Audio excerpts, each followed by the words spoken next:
Listo. Fenomenal. A mí me oís bien, ¿verdad? Sí. Vale.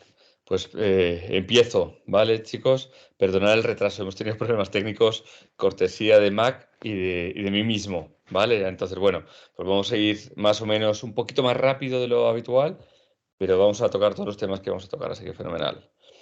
Empiezo con la presentación, ¿vale? Bueno, yo me llamo Cesarita, trabajo de oftalmólogo en la pública, me dedico a la oculoplástica en el hospital y luego en la privada hago medicina estética y oculoplástica privada, es decir, blefaroplastias, a efectos prácticos. Ahí os dejo mi Instagram por si queréis verlo. Hoy os voy a hablar del rejuvenecimiento de la mirada, del rejuvenecimiento periocular, que es un tema que es muy importante porque básicamente es uno de los centros de atención de la belleza en la cara. De hecho, con la pandemia casi todo el mundo habrá vivido la experiencia de que la gente venía sobre todo por los ojos, o por lo menos ese ha sido mi caso, porque claro, la gente se tapaba 2/3 de cara y lo que se veía eran los ojos las cejas y la frente. Entonces, eso nos ha beneficiado porque han centrado mucho la atención en esa zona. Y nosotros tenemos que saber cómo responder a esa demanda sabiendo qué es lo que se espera de esa zona y cómo embellecerla.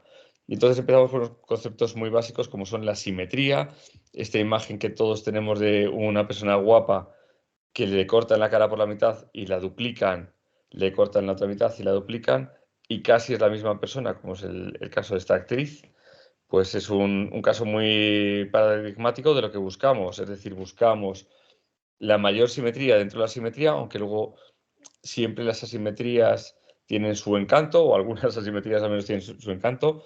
No tengo aquí la foto de Brad Pitt, pero es una persona asimétrica que se podría considerar un tío muy guapo, claramente. Pero en general la simetría, digamos que luce como algo bonito, ¿vale? Entonces, ese es un concepto importante, buscar lo más parecido de un lado y el otro. Por ejemplo, os presento aquí dos casos míos. Porfa, podéis grabar lo que sea, pero no quiero que compartáis nada de esto, ¿de acuerdo? Porque los pacientes obviamente no quieren que rulen sus fotos por internet, ¿de acuerdo? Iré a machete si alguien comparte alguno de mis casos, ¿de acuerdo? Entonces, el caso es que estas dos pacientes, cada una de una punta de España, vinieron a decirme que buscaban la simetría en su mirada. Y efectivamente yo creo que, como veis, el pre es la parte de arriba y el post el de abajo, conseguimos una buena simetría con tratamientos de medicina estética sin tener que meternos en cirugías.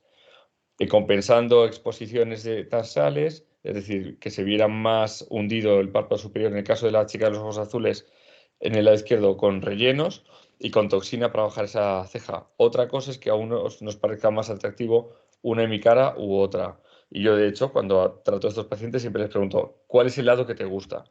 Y sea el que me digan, lo acepto con deportividad, porque a mí me puede gustar más el de la ceja un poquito más alta, pero si a la paciente le gusta el contrario, yo me ciño de lo que me dice la paciente porque esto es para ella, ¿de acuerdo? Entonces, en este caso, la paciente de ojos azules le gustaba su lado derecho y yo intenté simetrizar con el lado izquierdo. Y en el caso de la paciente de los ojos castaños o verdosos del lado izquierdo, pues ella quería tener unas cejas y unos ojos parecidos. Y en ese caso, pues el esfuerzo fue levantar ese párpado superior sin cirugía y rellenarlo. Sabéis que hay una máscara por ahí enrulando, que hay mucho actor famoso y actriz famosa que cumplen estas proporciones, pues esto es una máscara, digamos, de unas proporciones, ya las diremos áureas. Entonces, pues si tus cejas, tus ojos, tu distancia entre ojos, distancia entre cantal, todo cuadra, pues normalmente consideraremos a esa persona bella, o nuestro cerebro lo considera bello, ¿vale? Entonces buscamos un poquito encajar a la mitad de los pacientes en esa máscara dentro de lo que se puede encajar a una persona, que ya sabéis que cada uno es un mundo. El ideal de belleza en los ojos es tener una piel suave, que sea uniforme, que no tenga manchas ni irregularidades, que la piel sea elástica, tersa, que tenga un aspecto hidratado, bonito, que no tenga arrugas y que haya una buena proporción entre el párpado superior y la ceja y el párpado inferior y la mejilla. Y os voy a explicar cómo se puede conseguir eso. Si queremos tener una piel suave, uniforme, bella en efectos prácticos, hay distintos procedimientos. Empezamos por lo más sencillo y lo más barato probablemente, que son los peelings, ¿vale? Hay muchos tipos de peelings.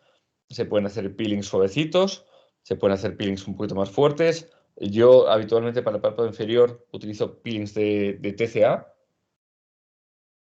que son peelings de profundidad media, pero se pueden utilizar peelings de ácido láctico, de glicólico.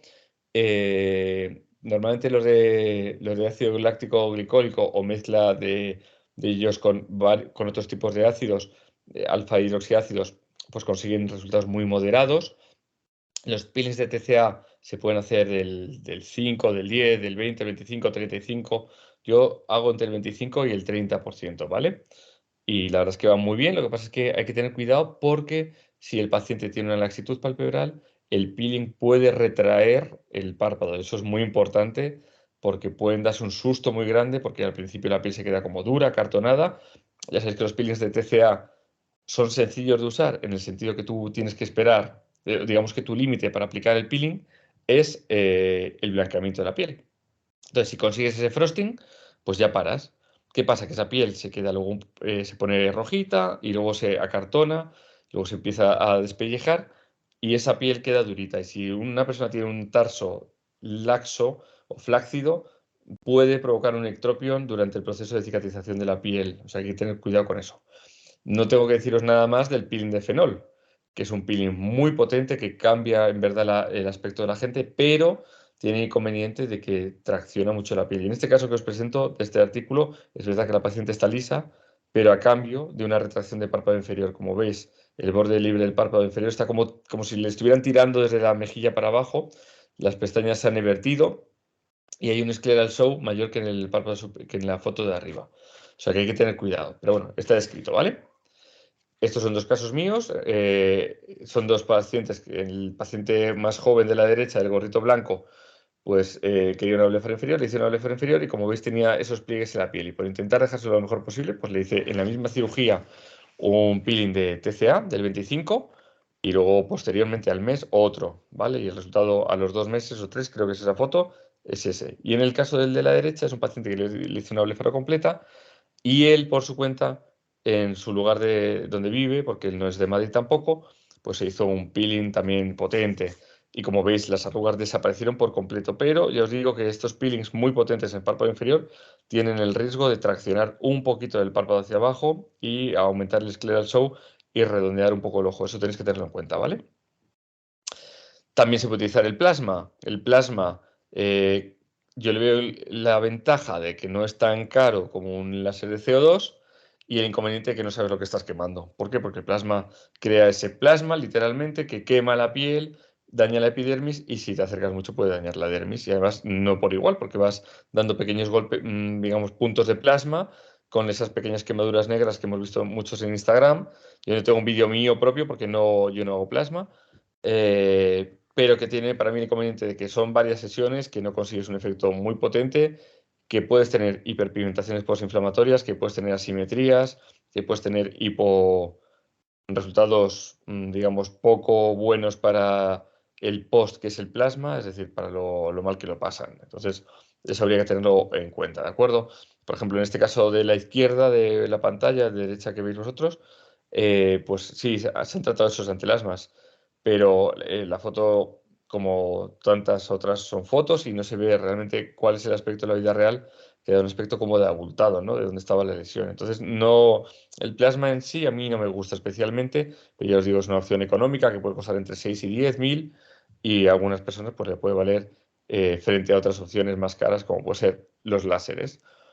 Podemos utilizar láseres con afinidad por el agua y esos láseres lo que hacen es estimular contra el colágeno, estimular la producción de nuevo colágeno y alisar, ¿de acuerdo? Entonces hay láseres de neodimio YAG, hay láseres de herbio YAG, hay láseres de CO2 y todos pueden hacer ese efecto de resurfacing. ¿Qué pasa? Que cuanto más profundo dentro de la epidermis va el láser, probablemente más efecto consigamos y por eso el láser de CO2 para esto es mejor.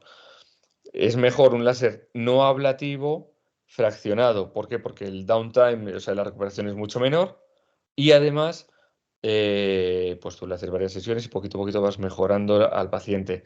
¿Qué pasa si le haces un tratamiento muy fuerte desde el principio? Pues que puedes conseguir una inflamación postinflamatoria, o sea, una hiperpigmentación postinflamatoria, perdón, que puede ocurrir hasta en el 33% de la gente. sobre todo en fototipos altos, del 4 al 6 desde luego, y que luego podemos tener complicaciones de retracciones, de haber quitado más piel de la cuenta, y eso es un problema siempre, ¿de acuerdo? Entonces es mejor ir de menos a más. Os voy a presentar unos vídeos del doctor César Arroyo. Esto es un láser de CO2 que tiene, dependiendo del láser de la casa comercial, pues hay distintos tips, distintas puntas, y con esa punta pues tú puedes hacer distintos patrones. Hay láseres que disparan en filas, haciendo estos cuadraditos. Hay láseres que te permiten, dentro de ese cuadradito, disparar en puntos alternos para que cada punto tenga un tiempo de relajación térmico adecuado. Este es el otro láser. El otro vídeo en el que podéis ver que se pueden modificar el tamaño de ese cuadradito de impacto, haciendo un rectángulo, un círculo, triángulos. De cada casa comercial pues tiene distintos patrones y tú puedes simular con el láser, digamos, el patrón que seguimos nosotros los oftalmólogos cuando hacemos una blefaroplastia superior, como veis en el vídeo. ¿Qué pasa? Que hay que tener muy buen manejo de los parámetros del láser y conocerse muy bien el láser de cada uno para saber si eso consigue un efecto o no, porque nunca es tanto como una blefaroplastia. En nuestro Congreso Nacional se habló de la mini blef como una opción con un láser de CO2 de una marca comercial, pero ya os digo que son para pacientes que necesitan un poquito de reducción de piel, no para grandes excesos de piel. Estos son casos publicados de cómo mejoran las arrugas, sobre todo en las patas de gallo o en los párpados inferiores, y efectivamente mejoran, ¿eh? Pero hay que tener en cuenta, como es este caso del doctor Arroyo también, que tú le haces el doctor Arroyo es un crack en manejo de dispositivos de luz, y aún él siendo un gran maestro en este tipo de dispositivos, como veis, los resultados son solo moderados, ¿de acuerdo? Probablemente cuando abriera el ojo el paciente todavía le sobra la piel y se pudiera tratar con una blefaroplastia quirúrgica. También se puede utilizar el láser para los tatuajes. Entonces, si tú tienes un tatuaje que cada vez son más frecuentes y todos lo vemos en las chicas y en las mujeres, las chicas, sobre todo de mi generación, que son las chicas que empezaron ya a quitarse muchos pelitos de la ceja y entonces ya, pues por esa alopecia cicatricial no crecen, pues a veces se hacen microbladings o micropigmentaciones que no terminan de quedar bien y con un láser de picosegundo podemos eliminarlo, ¿de acuerdo? Normalmente son un par de sesiones o tres y el resultado suele ser bastante bueno. Y luego ya se puede derivar, si queréis, a una paciente, a una especialista en microblading, que ahora hay gente muy preparada con unos resultados absolutamente espectaculares que tatúan pelo a pelo cada nuevo pelo en la ceja. Se han utilizado también otros dispositivos basados en energía, como son los ultrasonidos focalizados. Ya sabéis que los ultrasonidos focalizados lo que hacen es emitir esos ultrasonidos que se focalizan, convergen en un punto a distintas profundidades. Dependiendo del aparato, puedes tener una imagen real, en tiempo real, de la ecografía de dónde estés impactando con esos ultrasonidos y consiguen contraer la piel al calentarla por dentro, contraer los tejidos. Lo que pasa es que, como veis en esta imagen, no sé si es porque son pacientes asiáticos y los asiáticos tienen unas características cutáneas también palpebrales distintas, pues los resultados son solamente leves o moderados, ¿vale? Hay algunos casos que son mejores y otros que parece como que no se ha hecho tanto en la paciente, ¿vale? Es un tratamiento que molesta bastante, ¿vale? Igual que el láser, son tratamientos que probablemente necesiten analgesia bien con crema de EMLA, en el caso del láser, o bien con bloqueos del infraorbitario o locales con lidocaína. Se ha visto en cuanto al EMLA y el láser que parece que no hay interacción, es decir, que no el poner EMLA, si está bien eliminado, si está bien limpiado después de haberlo aplicado, no hay interacción con el láser, ¿de acuerdo? Que seguro. Y por supuesto, si la infiltración con lidocaína es radicular a nivel del infraorbitario, tampoco debería haber ningún problema ni tanto para los ultrasonidos focalizados como para el láser. Esto es un resultado, como veis, a mi juicio modesto, en el párpado inferior de un tratamiento con ultrasonidos. Como os digo, hay gente que no quiere cirugía y entonces, pues bueno, pues esto puede ser una alternativa válida para ese tipo de gente, pero no es una alternativa espectacular, si se puede decir así. Luego está la opción de la radiofrecuencia. Hay distintos tipos de radiofrecuencia: monopolar, bipolar, fraccionada, con agujas. Bueno, hay distintos aparatos. A efectos prácticos, todos lo que hacen es, con una diferencia de voltaje, pues calentar, y al calentar tensar el tejido por contracción y luego por neocolagenogénesis, ¿de acuerdo? Entonces, nuevamente pues, se pueden conseguir resultados a veces moderados, otras veces buenos. Yo no diría nunca que espectaculares, son aparatos que implican una inversión económica fuerte habitualmente y que pues, tienen distintos modos, cada fabricante tiene un modo distinto de aplicación con distintas profundidades que se pueden o no programar. Os voy a enseñar el caso de mío yo tengo el Morpheus 8, que es una aplicación, que tiene este aplicador, que es como una pistola, que tiene como una plataforma que proyecta los pinchitos dentro de la piel. Entonces tú tienes distintas profundidades que puedes programar para distintas, digamos, fines terapéuticos. Por ejemplo, esta paciente que es un tratamiento para un festón húmedo, pues lo aplicamos normalmente a 4 milímetros, 3 y 2.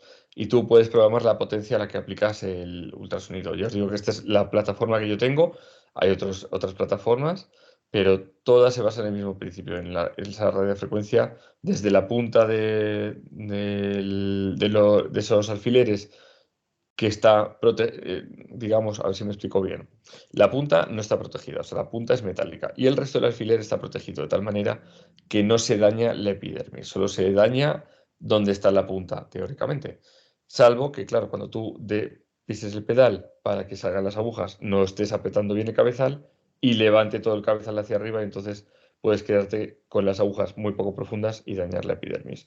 Pero si no es así, normalmente es un tratamiento, la radiofrecuencia que se puede hacer en cualquier fototipo, ya sea en negros como en blancos, asiáticos, y que tiene unos resultados también moderados, diría yo.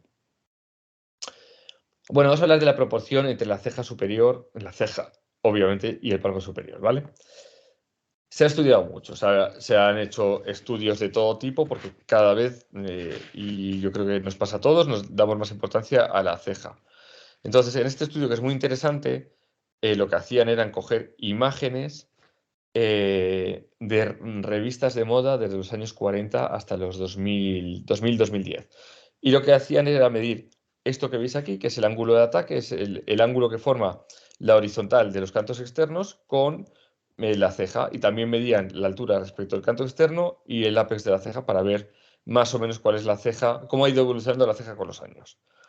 Y lo que ha ido pasando es lo siguiente. Si veis en este gráfico del centro de las barritas, cada vez se espera que la ceja tenga, o sea, esté más alta respecto al ojo. O sea, hubo una época, por ejemplo, que veis en los años 50, que las cejas eran muy altas, luego bajaron digamos, eh,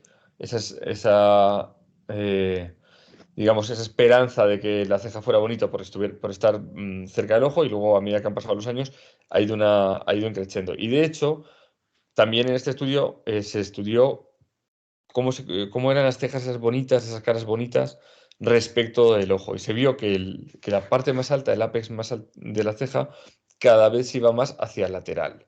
¿Vale? ¿Veis? Hay que poner LC. LC significa canto lateral. Respecto al CLC, que es un espacio entre el canto lateral y el limbo corneal, ¿vale? Entonces, cuanto más lateralizado está el ápex, más lo consideran nuestros cerebros bonita, ¿de acuerdo? Y además también se vio lo de ese ángulo de ataque, de cómo salían las cejas. Y se ve que cada vez nos interesan más las cejas bajas, es decir, que el ángulo no sea muy alto. De hecho, en resumen, en este artículo se vio que una ceja estéticamente bonita se considera como una ceja que tiene un ángulo de ataque como de 15 grados, que está elevada respecto del ojo en torno a 20-25 milímetros, ¿vale? O sea, que la ceja no esté muy bajita ni tampoco esté muy alta como en personas mayores cuando tienen tosis palpebrales que tiran de la ceja para levantar el párpado superior, ¿vale? Entonces, si veis la foto de la B, que era lo que se consideraba estéticamente bonito en los años 2000-2010, hoy en día estas cejas tampoco las consideramos bonitas. Y si veis gente en Instagram o en TikTok, la gente cada vez demanda cejas más altas, sobre todo en la zona temporal. De hecho, acordados de esa moda que hubo de los Foxy Eyes, bueno, que gracias a Dios pues ha ido desapareciendo poco a poco. Todo esto viene porque en el 1974 un maquillador describió cómo era la ceja perfecta.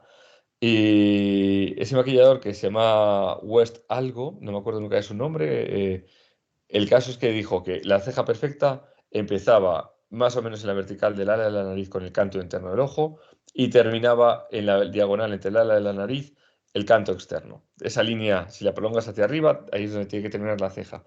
Y lo ideal sería que la cola estuviera un pelín más alta que la cabeza o más o menos a la misma altura de la cabeza de la ceja. Y como veis, el ápex de la ceja debería estar entre el limbo corneal y el canto externo. Yo os digo que ese ápex cada vez lo estamos lateralizando más, ¿de acuerdo?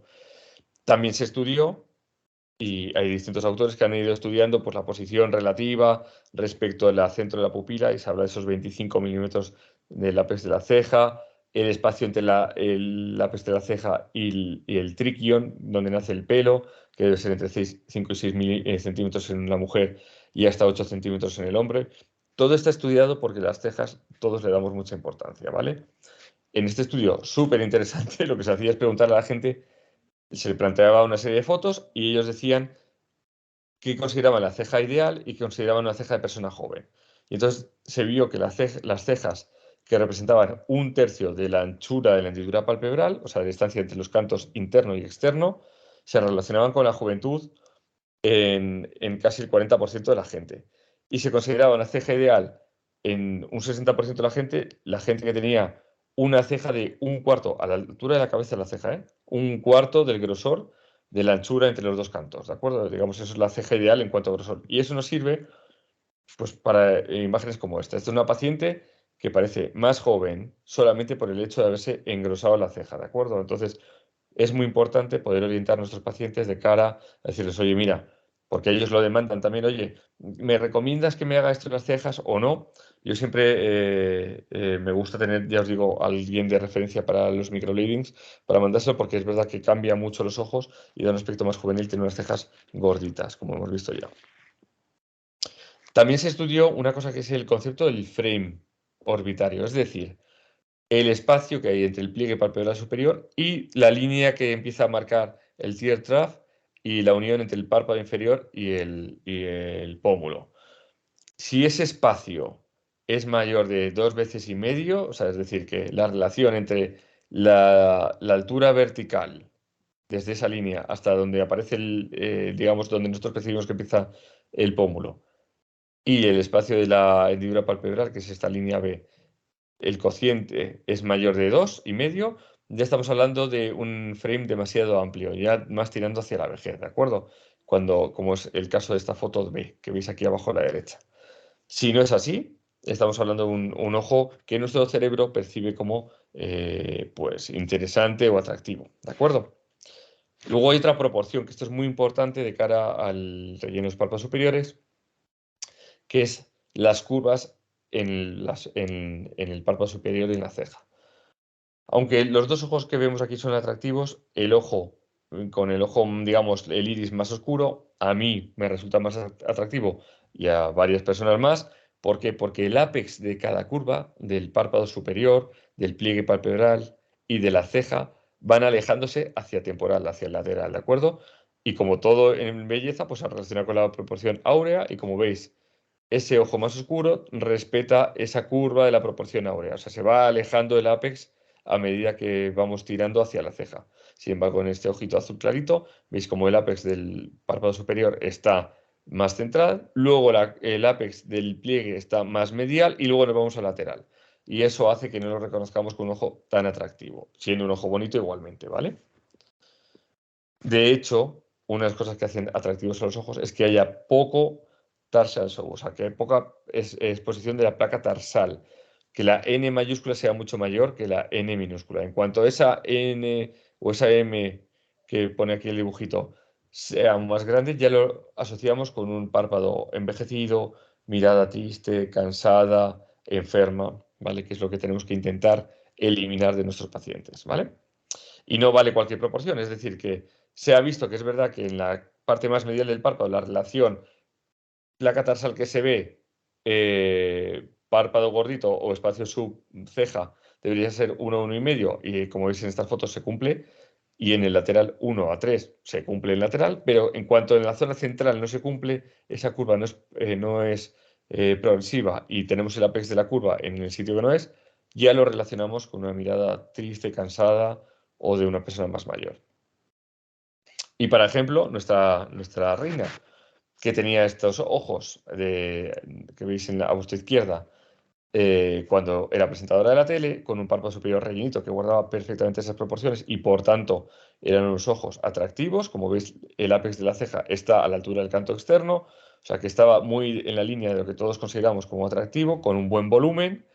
Cuando se casó, que es la foto del medio, pues esas proporciones más o menos se aguantaban, había empezado a perder volumen en medial, y esto es una foto más o menos reciente en la que veis que además, como se da sombra, pues parece aún más hundido y le da más años. Como además coincidió que fue una época en la que ella se trataba con alguien que le ponía mucho pómulo, daba más sensación de órbita hundida, de ojo hundido y de más cansada, de triste, más siniestra la mirada, si se puede decir. Y entonces, como veis aquí, efectivamente ya se ha perdido esas proporciones y esos volúmenes que hacen del ojo atractivo, ¿de acuerdo? El que se tenía cuando era más joven. Y eso se produce, entre otras cosas, porque la órbita va cambiando a medida que nos vamos envejeciendo. Va cambiando la órbita, van cambiando los tejidos blandos, los ligamentos retenedores, la grasa, todo cambia. Pero la órbita en particular va ensanchándose en sentido superomedial e inferolateral. Y al ensancharse, pues los tejidos se van adaptando y se van revelando oquedades que no se revelaban o vasos que no se veían anteriormente. De tal manera que en este artículo se llegó a describir distintos tipos de envejecer la órbita. Yo a efectos prácticos diría órbitas que pierden volumen y órbitas que ganan volumen, con o sin exceso de piel, ¿de acuerdo? Por ejemplo, la 1, la primera foto, es una órbita con poco volumen y con aparente poco exceso de piel. Sin embargo, la órbita 3b es una órbita con mucho volumen y un exceso de piel. Y entre medias, pues tenemos un amplio rango de deformidades orbitarias, si se pueden decir así, o inestetismos orbitarios, mejor dicho, ¿vale? La toxina botulínica va a ser siempre un aliado para mejorar esa unión ceja-párpado superior. ¿Por qué? Porque nos lo va a elevar o nos lo va a descender a nuestra voluntad.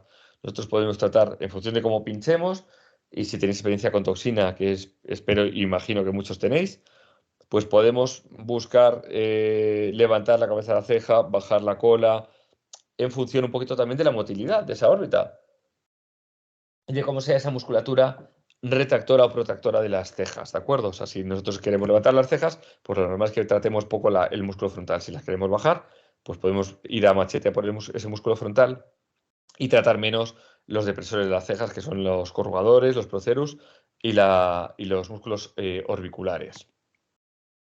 Esta es otra paciente mía que se notaba con unos ojos como tristones, entonces yo le traté con toxina botulínica y lo que hice fue levantarle la ceja para aumentar esa proporción que decíamos entre el espacio subceja y el espacio de tarsal show, ¿vale? De plataforma tarsal o párpado móvil o como queréis llamarlo, ¿vale? Hay muchas maneras de definirlo, de tal manera que al elevarlo damos una imagen más viva a los ojos, parece más juvenil y por supuesto, pues mejoran las arrugas, eso está claro. Está tratada en las 3 zonas de toxina L, en la frente también, pero como veis, tratando con una proporción adecuada a la frente, conseguimos unos resultados bonitos. Y si os fijáis en el brillo de la piel, queda un brillo mate muy bonito también, porque regula también la producción de sebo por la piel de la frente. Volviendo al tema del relleno del párpado superior, pues está descrito técnicas para rellenar el párpado superior. Estas son técnicas que ya son más difíciles de realizar y que yo creo que necesitan una formación un poquito más exhaustiva, como es el caso también de la ojera, ¿vale?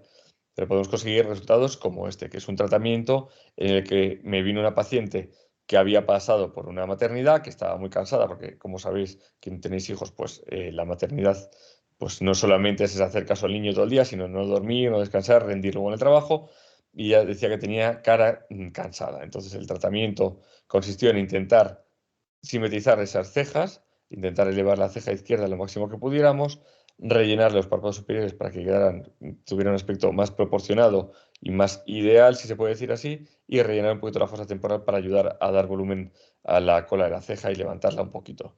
Y como veis, con poquito volumen, porque creedme que ahí va un vial de cada cosa, conseguimos un resultado estéticamente bastante aceptable. Se ha descrito también el tema de elevar las cejas con rellenos. ¿Cuál es el problema que yo le veo a esto?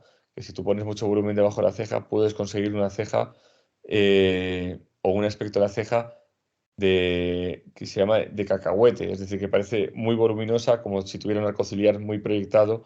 Hay que tener cuidado con esta técnica porque no siempre queda como uno quiere y puede terminar uno con un aspecto como de cromañón de los ojos, proyectando demasiado la ceja y manteniendo el ojo detrás, ¿de acuerdo? O sea que hay que hacer con un relleno moderado del volumen en esa zona.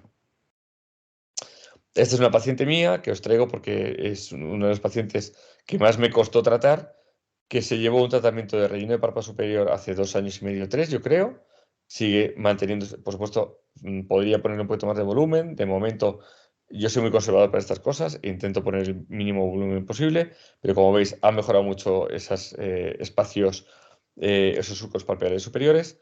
Y he conseguido levantarle las cejas. Como veis, están pigmentadas, eso es cierto, pero los pelos han elevado. Y como veis, el ápex de la ceja se ha lateralizado, que es lo que me interesaba para darle ese aspecto bello a la mirada. En este caso, pincho toxina siempre que puedo en los depresores de las cejas y nunca en la frente.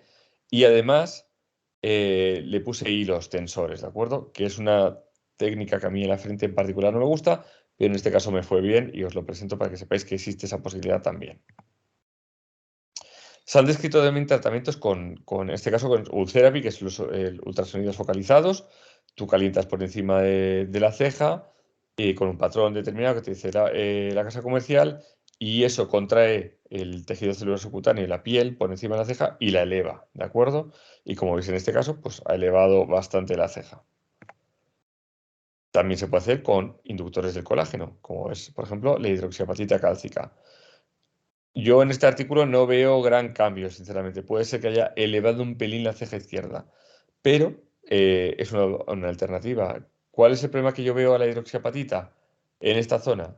Que no la puedes deshacer. Y si te queda mal, tienes que meterte en cirugía probablemente o en diluirla mucho con suelo fisiológico y rezar porque termine desapareciendo. O sea que yo creo que la región pericular no es una zona para elegir la hidroxiapatita cálcica, diría que casi nunca, ¿vale? Y vamos ya a la parte inferior, ¿vale? La proporción entre el párpado inferior y la mejilla debe ser también adecuada para que nuestros ojos parezcan jóvenes. Y eso también se ha estudiado, por supuesto. Cuanto más corto parezca el párpado inferior, cuanto más guarde una relación el canto interno con el canto externo, por tanto, que no tiremos nosotros del párpado para que se redondee ese canto, como se llama en el caso de los peelings o en las cirugías, que a veces nos puede ocurrir, mejor. El canto externo normalmente se dice que está a 10 o 13 grados por encima del canto interno en chicas, que viene a ser como 2 o 4 milímetros habitualmente. En chicos es un poco menos. Los pliegues también se han medido. En una chica viene a estar en torno a los 8 milímetros, 6-8 milímetros diría yo, en un chico entre 8 y 10. El pliegue palpebral inferior, que es fiel reflejo de dónde va insertado el músculo que tira el párpado inferior hacia abajo cuando miramos, que se llama retractor del párpado inferior, está a unos 3-4 milímetros. Ese pliegue es muy difícil que no exista, siempre hay algo.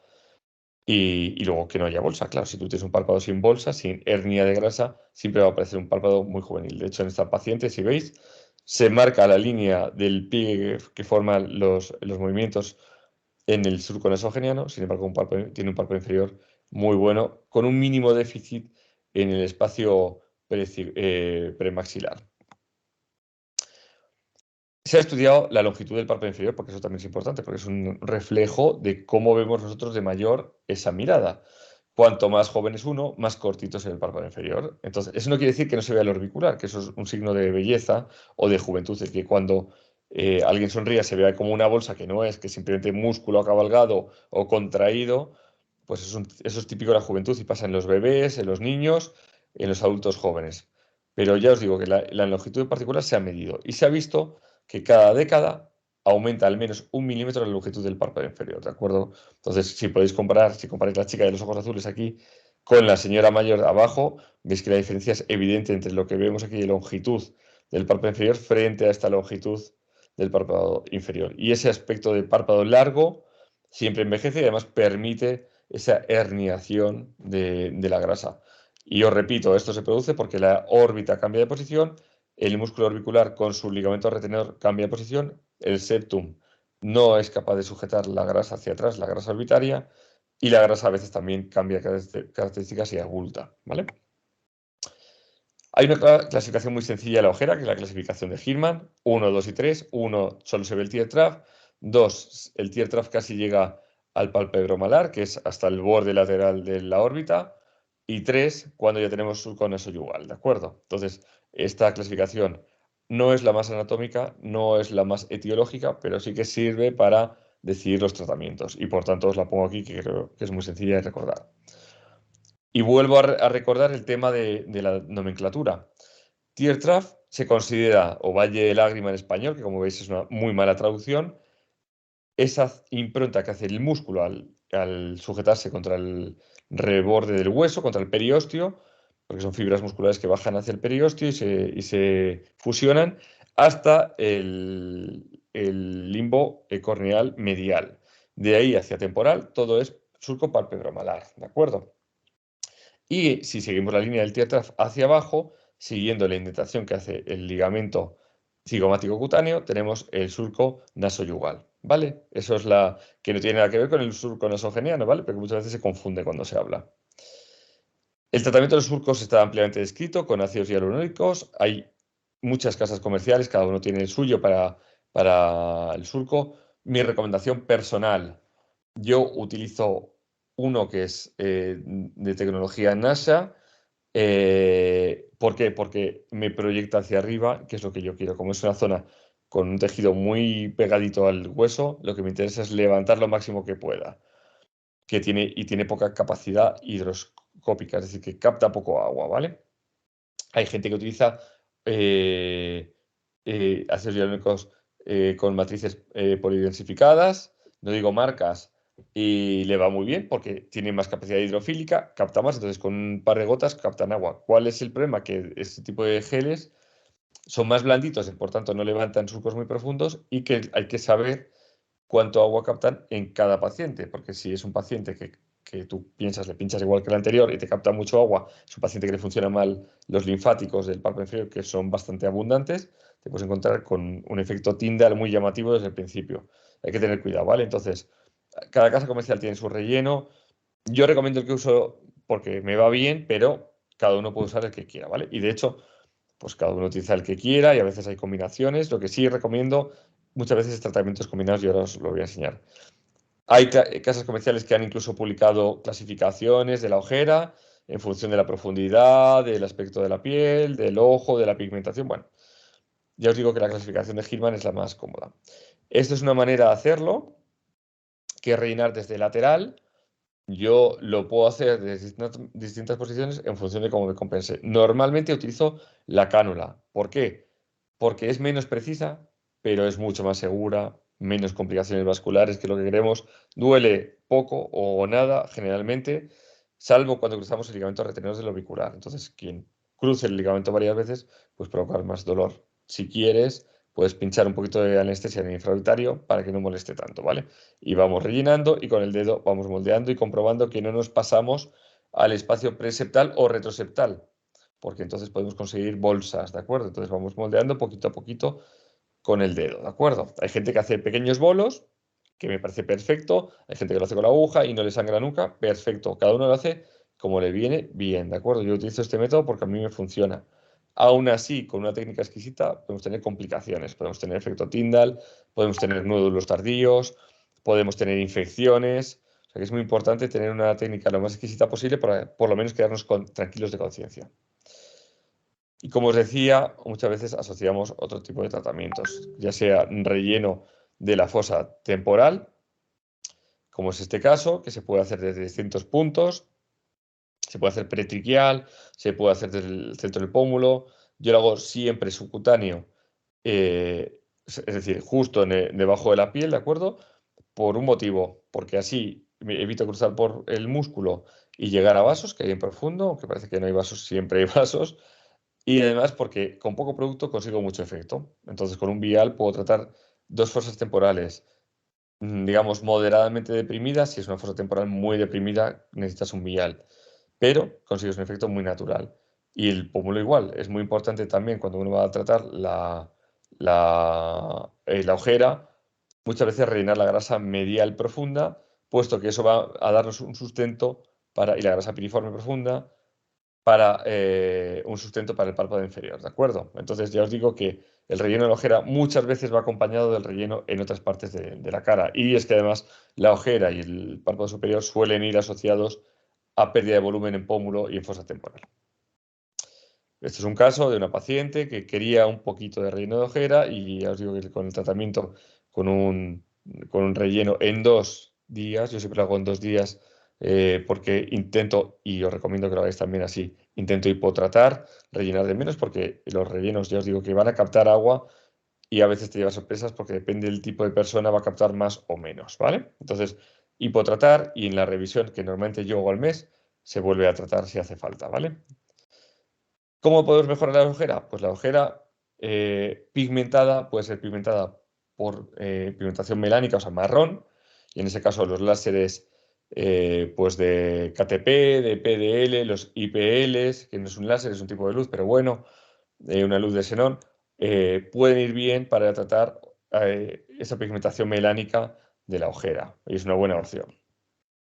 Pero también podemos tener ojeras pigmentadas porque se ven azuladas.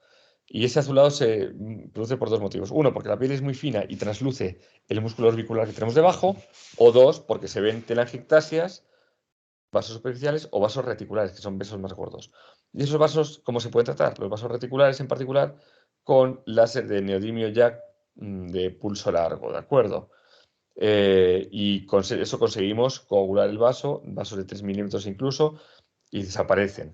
Aquí son 2 publicaciones distintas con unos muy buenos resultados con esos vasos. Pero al loro, hay que ser conscientes de que puede haber complicaciones de tipo trombótico, o sea que no es quitar el vaso y se acabó, ¿de acuerdo? Este es un vídeo del doctor Arroyo nuevamente, en el que se ve como dando el láser, pues va poquito a poquito buscando un efecto que es el blanqueamiento del vaso, ¿de acuerdo? A veces también se consigue un efecto púrpura cuando se da con el láser, pero en principio el efecto es verlo dejar de existir, digamos. Este es el pre y el post, un resultado excepcional y muy bonito del doctor Arroyo. Se ha intentado mejorar la ojera también con PRP y con carboxiterapia. Estos son casos que un lado era PRP y el otro es carboxiterapia. Y como veis, pues los resultados, a mi modo de ver, son moderados, leves, ¿vale? El PRP teóricamente tiene como mecanismo de acción un engrosamiento del epidermis y la dermis a través de distintos factores de crecimiento. Y de esa manera pues, se disimularía la vascularización profunda o se disimularía un poquito la melanina de la piel. En el caso de la carboxiterapia, o sea, del CO2 inyectado, no se tiene tan claro cómo funciona. Está claro que el estímulo mecánico va a producir un engrosamiento de la piel, una formación de colágeno. Esto es como se aplica la carboxiterapia. Como veis, se mete la agujita muy poco profunda, justo por debajo de la piel. Esta piel es la piel más fina del cuerpo, entonces hay que tener cuidado y se separan esos planos musculares y cutáneos, ¿de acuerdo?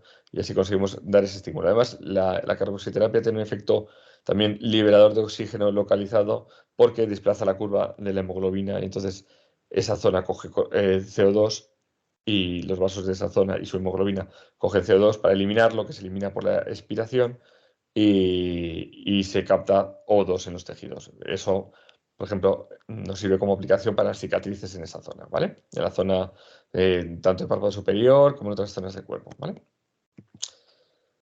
De hecho, esto es un artículo, perdona por el grito, en el que se aplica CO2 y como ves tampoco hay grandes cambios y que se ve la piel un poquito más tersa, ¿vale? El color de la ojera, a mi modo de ver, no cambia, pero sí que se ve la piel un poco más tersa porque se ha engrosado, ¿de acuerdo? Y entonces ha cambiado un poquito sus características. Y luego ya para acabar tenemos pacientes con indicaciones quirúrgicas, o sea que ya la medicina estética se nos queda corta y tenemos que tratar a estos pacientes con cirugía.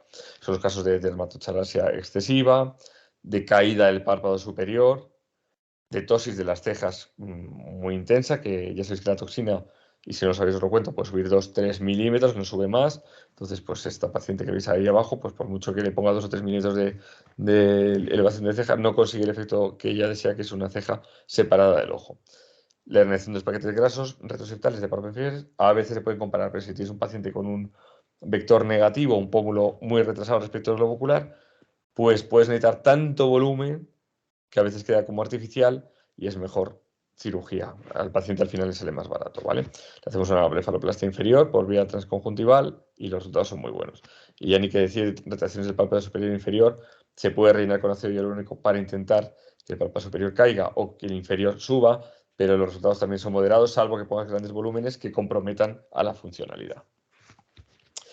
Bueno, con esto y un bizcocho, espero no haber ido muy rápido, espero que os haya servido y os haya picado un poquito la curiosidad por el tema del rejuvenecimiento periocular. Y si queréis podemos empezar con una rondita de preguntas sobre este tema, si os apetece.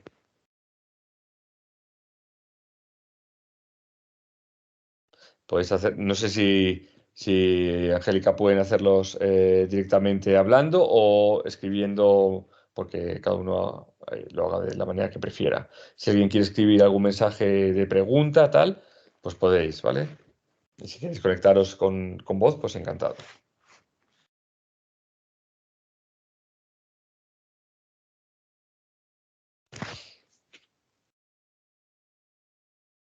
A lo mejor son muchas cosas, a lo mejor os lo sabéis, a lo mejor os he aburrido, por lo menos decirme no ha sido tan malo. Mira, tengo una pregunta de la doctora Madrigal, que es oculoplástica. Dice, ¿qué marca de ácido utilizas para la ojera y para el surco superior? No se puede decir, hombre, yo lo digo encantado, yo utilizo Restylane, ¿vale? Es de Galderma. Como no nos pagan, pues lo puedo decir tranquilamente. Que he utilizado también Redensity 2, que es de Teoxane. Me gusta también. Prefiero Restylane, pero creo que Redensity también es un muy buen relleno. Y hay gente que utiliza Velotero Balance, que también va bastante bien. Y creo que los que utilizan Allergan utilizan Voluma XC, pero no tengo muy claro, porque yo no lo uso.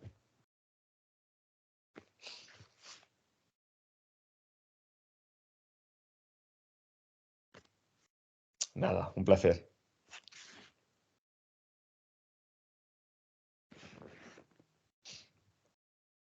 A ver si tenéis alguna dudilla más, que ya sé que es un poquito tarde, perdonad porque hemos empezado un poco tarde. A ver, ¿no tenéis ninguna duda más? Mira, me pregunta la doctora Torres, también oftalmóloga, ¿qué volumen medio sueles poner por lado al rellenar el surco superior para la deformidad en A? Pues os digo lo mismo que le digo a todo el mundo cuando me lo preguntan y cuando viene alguien a estar conmigo en consulta, y es que no lo sé. Y os digo la verdad, es que no lo sé porque depende un poquito de la profundidad de ese surco. Lo máximo que he puesto ha sido milímetro y medio, o sea, milímetro y medio. Y no todo de una vez. Y lo mínimo yo creo que he puesto ha sido 0,2 o 0,3. Depende de cuánta deformidad haya y cuánto en oftálmico, cuánto metido está el ojo para adentro.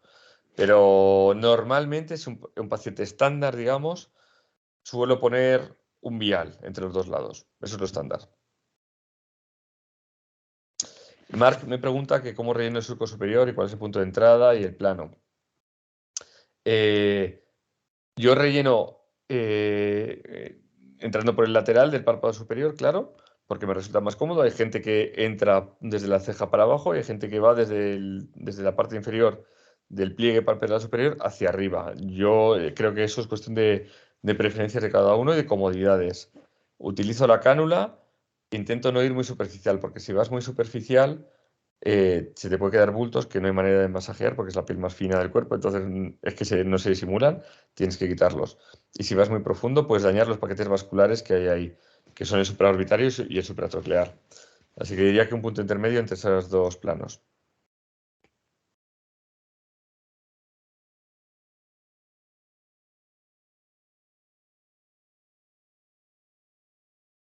Nada, Marc.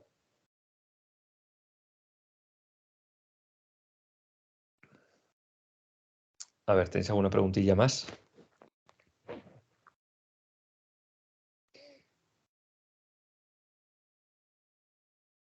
Yo, mientras va surgiendo alguna pregunta más, si surge, solo os diré que yo no tengo dispositivos basados en la luz, es decir, que yo no tengo láser de CO2, no tengo Herbio, no tengo PDL, no tengo IPL, no tengo nada de eso.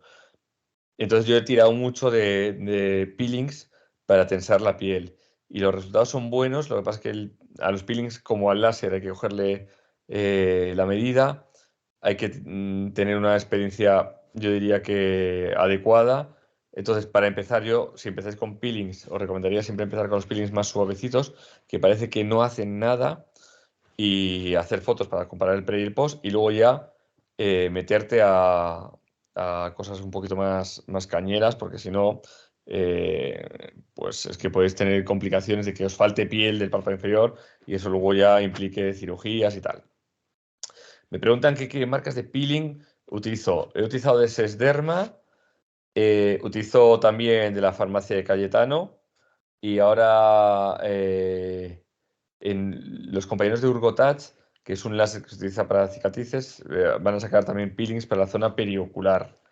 Entonces, ya os digo, yo de momento he utilizado Sesderma o Mediderma y fórmulas magistrales.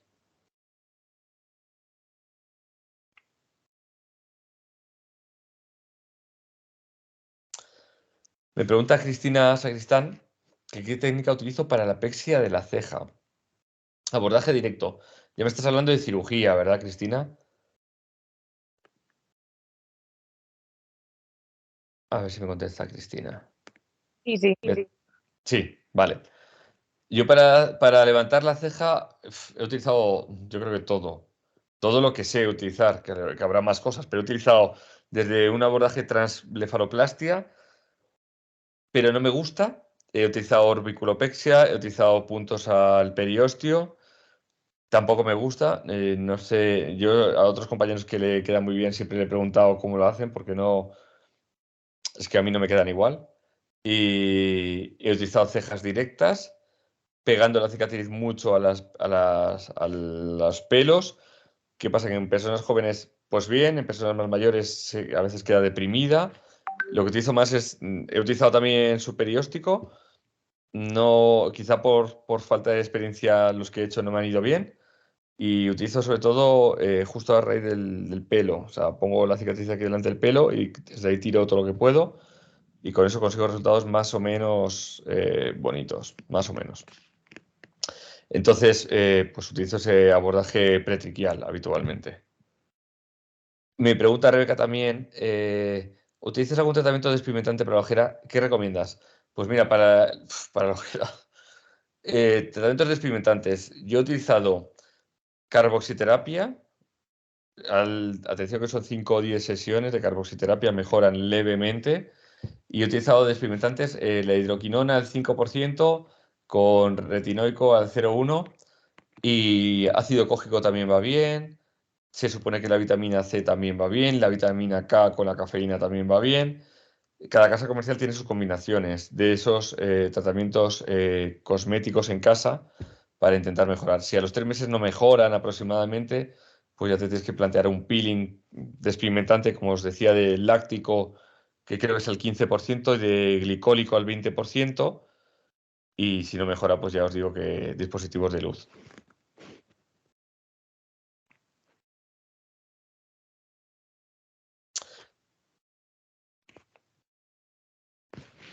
Nada, un placer, Rebeca, y igualmente Beatriz. ¿Alguna preguntilla más por ahí?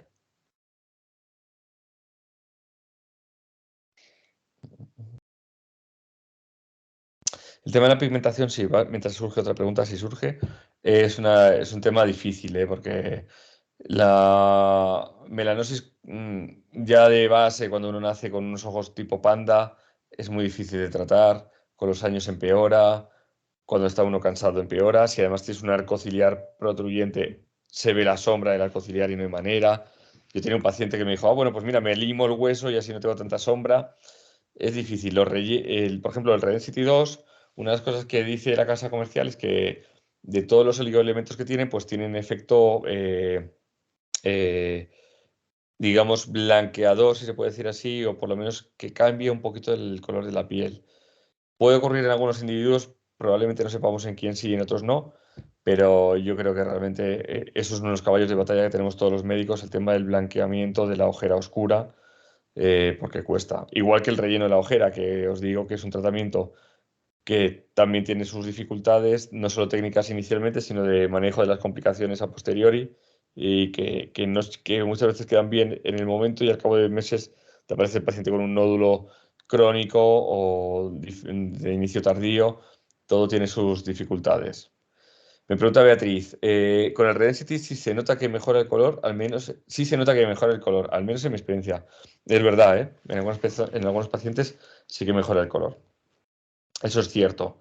Ya os digo que no tengo yo muy claro y de hecho la casa comercial tampoco te explica cómo se produce este fenómeno, pero es verdad que en algunas ocasiones mejora. César, una pregunta. Sí, Con NanoPad, ¿has notado alguna mejoría en las ojeras? con Nanofat, ¿si he notado alguna mejoría con? En las ojeras, en el tratamiento de ojeras, Ah, vale, pigmentadas pues y hundidas. a ver, el Nanofat para ojera hundida no es. O sea, lo que yo tengo entendido, ¿eh? O sea, mi experiencia con Microfat es escasa y con Nanofat cero, porque los pacientes tienen que estar dispuestos a llevar el párpado amarillo unos días. Os cuento resumidamente, el Microfat es coger con una cánula, normalmente con agujeritos pequeños, de entre 1 y 0,5 milímetros, se harvest, ¿no? Se cosecha la grasa de periumbilical o de la pierna y luego se decanta, o se puede lavar con Ringer, creo también. Yo solo lo decanto y cojo los adipocitos más o menos en las condiciones que tú crees que pueden estar, habiendo sido poco traumático. Y eso lo inyectas dando volumen. La microfat sí que te va a dar volumen porque son los adipocitos enteros. El nanofat, tú los pasas por varios filtros y lo que consigues es una fracción estromal de células madre, mesenquimales muchas veces, y algo de aceite. Entonces, ese aceite es amarillento y da ese aspecto amarillento a la piel. Entonces, teóricamente eso mejora el color de la ojera. No lo he mencionado en la charla por no ser un procedimiento tan médico-estético y sí un poco más quirúrgico, ¿vale? Pero yo creo que la gente que tiene párpados oscuros tira más de láser que de nanofat. Y para la ojera, la gente creo que utiliza más el microfat, porque el nanofat, yo os digo, no tiene consistencia para levantar la ojera. La ojera como surco, me refiero. Vale, gracias. Nada. ¿Alguien más? ¿Tiene alguna preguntilla?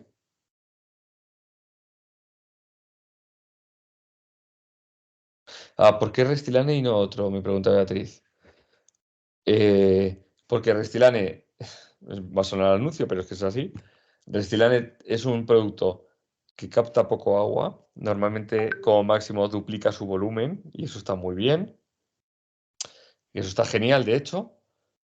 Dos, porque tiene una G' alta que viene muy bien para el estrés horizontal, es decir, que ese elástico recupera su forma, entonces con las contracciones del orbicular se mantiene y no se dispersa, se queda donde lo has puesto, se integra bien al tejido. Entonces, para mí, Restylane funciona muy bien y además dura mucho. Entonces, tiene todo lo que yo quiero en un relleno para la región periocular. Y es muy noble, que eso también hay que decirlo. Cuando lo inyectas, es fácil de masajearlo.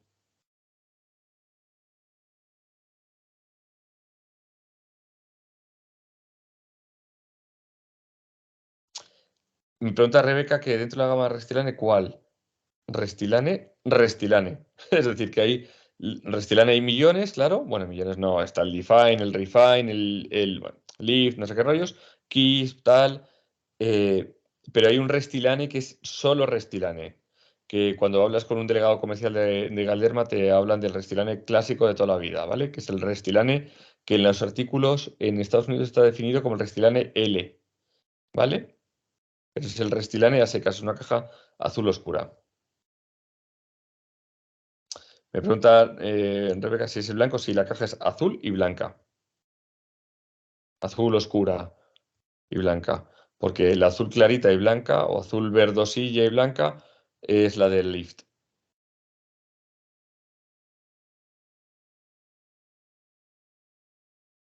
¿Alguna dudilla más? Eso es, justo.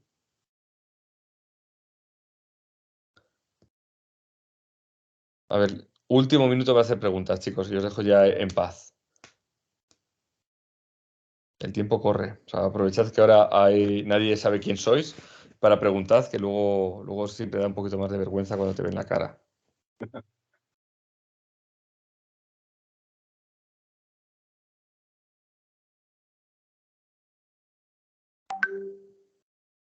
A ver, me entran WhatsApps, pero no me entran mensajes vuestros. Me dice Elena Torres, mil gracias, César. Estupenda presentación. Muchas gracias, Elena. Me hace mucha ilusión. Es que es un tema un poco denso porque es muchas cosas en muy poco tiempo y puedo ser un poco pesado. O sea que si os ha gustado, fenomenal.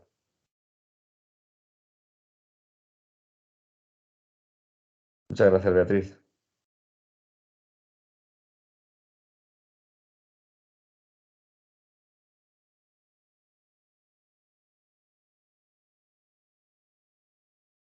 Gracias, Cristina. ¿Sigue siendo profe del máster? Me pregunta Beatriz. Sí, sigo siendo profesor del máster. Lo que pasa es que no me da la vida, sinceramente, chicos, porque también doy charlas para Galderma, curiosamente, por eso utilizo...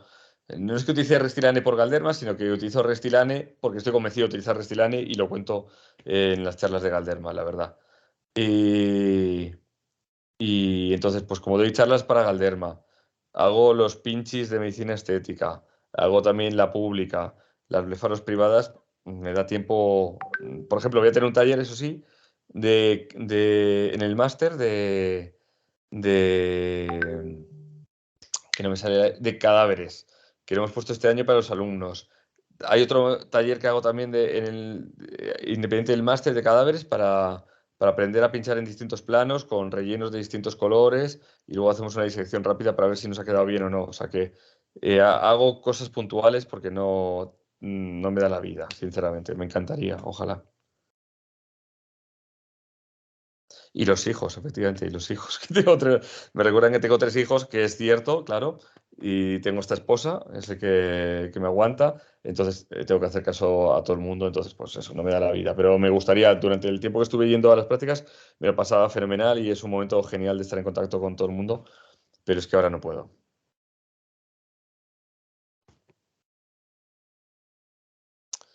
Bueno, pues chicos, os voy a dejar si queréis, ¿vale? Ha sido un placer, de verdad, y un honor estar aquí con vosotros. Espero que os haya gustado y si queréis cualquier cosa, pues me podéis escribir por Instagram. Los que tengáis mi móvil, pues me escribís al móvil y a correr, ¿vale? Ha sido un placer, de verdad. Que os vaya muy bien a todos y espero veros en algún momento, ¿vale? Por ahí. Si me veis, decidme, oye, que estuve algún día en tu presentación y me gustó o no me gustó. Si no me gustó por esto o por aquello y lo mejoro para futuras presentaciones, ¿vale? Gracias a todos. Un beso y un abrazo para todos. Hasta luego.